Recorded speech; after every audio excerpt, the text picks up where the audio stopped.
Yes, hello, welcome back to my channel.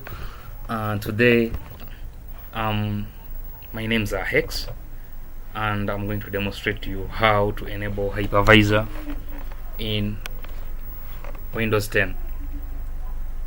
Hypervisor is in two types. We have a bare metal and a hosted or a host based.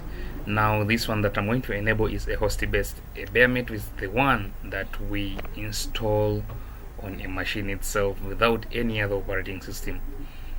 But with this we have a running operating system which is Windows 10, and then on top of Windows 10 there is a software, thin provisioning software, that enables us to run multiple operating systems over this operating system.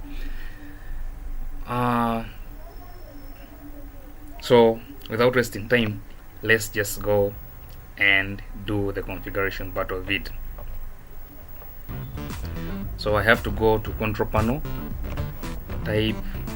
press Windows and R to get the run command, or just press Windows then type in run. As you can see here, run comes. Go to control panel and then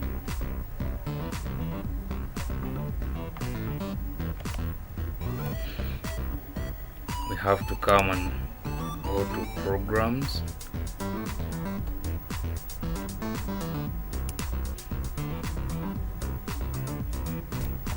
and in programs we go to turn on, turn off window features.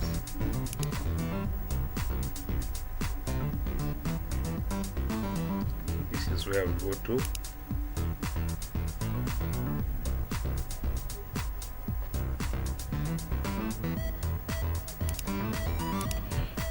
After going there, we come and select HyperV. Then this is what we want, the HyperV platform. We must enable this. If this is not enabled, that means the platform is not given to us. After we've selected HyperV and we check that the platform is also checked, we go ahead and click OK to apply changes that we've made to this machine. So after installing these, applying the changes, the machine will opt to restart, and after restarting it will just plug in the updates and then you're good to go. Then afterwards you're free to create a number of virtual machines that you want. You can have a machine running on Windows 7, a machine on Windows XP, depending on your needs. Thank you, and I'm not restarting it now. Just that's the procedure.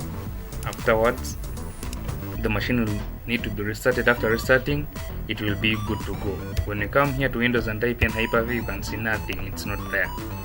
But after restarting, when you type in HyperV, it will come automatically. Thank you, and let's meet in our next video.